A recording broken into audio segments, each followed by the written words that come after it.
D.L. Moody, as I said earlier, was one of my heroes.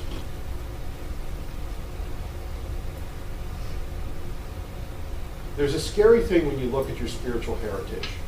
And if you're a part of this church, if you're part of the leadership of this church, you are part of my genealogy that I've been sowed into by God himself. I want you to hear that.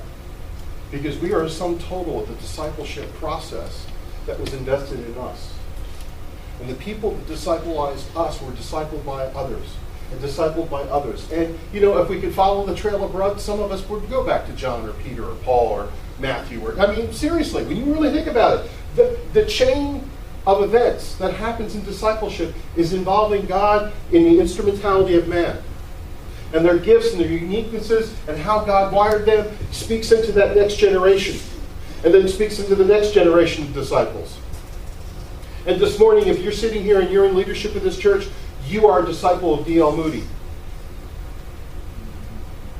And Francis Schaeffer. And Carl McIntyre. And Bob Valentine. 22 years ago, I got involved with Bobby Valentine. Bobby Valentine was an incredible young guy. We would sit for hours in his office. He invested in me. He encouraged me to try anything once, maybe twice. Go out on the edge. Try things. Be creative. Don't let anybody tell you you can't do it if it's never been done before. I became a completely out-of-the-box youth outreach worship guy. I said, if God painted the sky, he is the most creative being in the universe, and I'm his son. Talent doesn't far fall from the tree.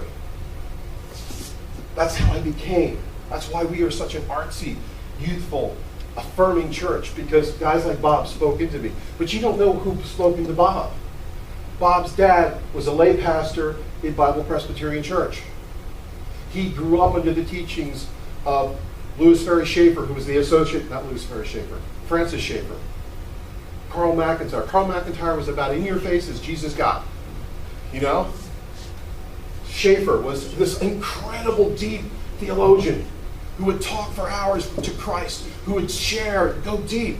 So he had that balance in speaking into his dad's life of this aggressive, let's go get him, to this, let's get Jesus.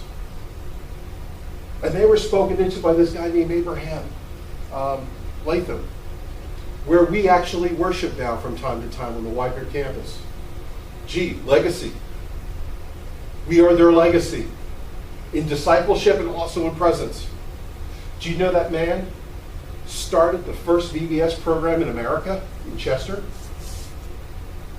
You want to talk about it out of the box? His son went out to Moody's Church in the 1920s, I believe, to be the pianist for Moody's Church. And you know what he did with a buddy of his, single guys? They started a little thing called Awana. You ever hear that? Again, crazy family tree. Do you know who discipled Abraham Latham? D.L. Moody. Personally. So the guy that trained me, that trained him, was trained by Moody. That's why he's my hero. He was never ordained. It is said that he reached 1 million people in his lifetime. There was no radio. There were no sound systems. It was small rooms. Do you know that Moody built the YMCA movement in America? I mean, why do I say all that? That's our family tree. That's our family. That's not my family tree, because I'm your pastor. That's who discipled me. Why am I saying this? Because that's a serious calling upon your life. There's a passage I want you to turn to, and it's just one verse, and it's the verse I'm going to stay on for a few minutes today, because I want you to hear my commitment. 2 Timothy 2:2. Turn there, would you please? And I'm reading out of the ESV this morning. Because this is my commitment to you. 2 Timothy 2:2. And what you have heard from me in the presence of many witnesses, entrust to faithful men who will be able to disciple others also. Read it again. And what you have heard from me in the presence of many witnesses, entrust to faithful men who will be able to teach or disciple, because that's what we're called to do, others also. Do you know the Greek word there for faithful men is anthropop? And it doesn't refer to men. It's a Greek word that Thayer says is used interchangeably in the Greek language for men or female leaders. Ooh. That means he's not talking about pastors there. He's talking about deaconesses. He's talking about deacons. He's talking about women leaders in the church and men leaders in the church. He's not just talking about we're going to go train theologians in seminary. He's talking about we need to empower people.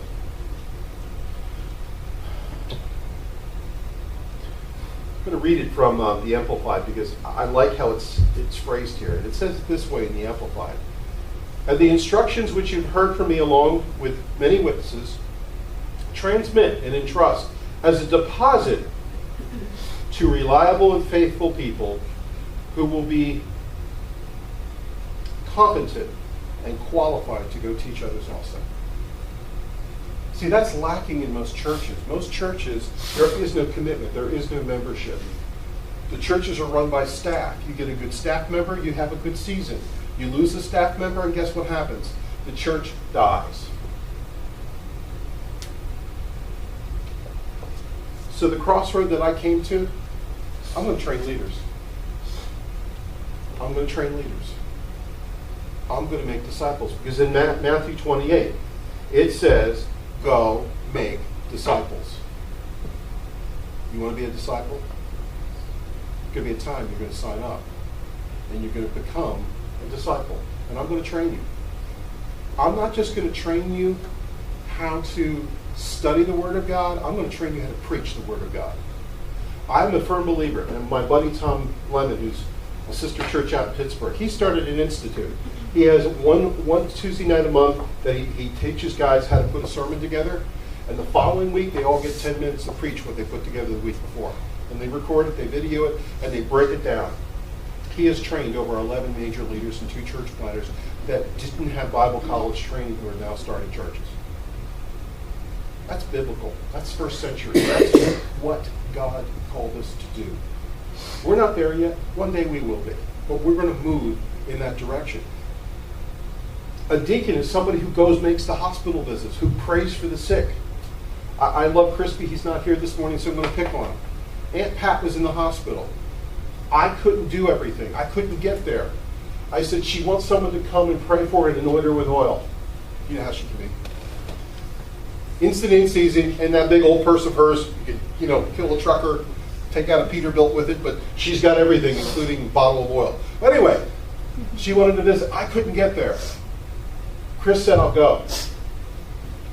Chris had never made a hospital visit in his life.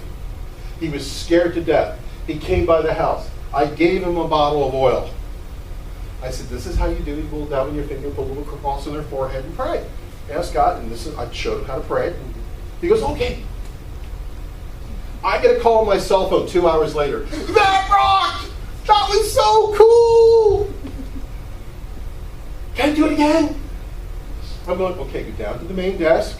They keep a list of who the Baptist people are, in what room they are, and see if there's anybody else you can go visit and bless this morning. Okay, click. He'd never done it before. Have you ever done it before?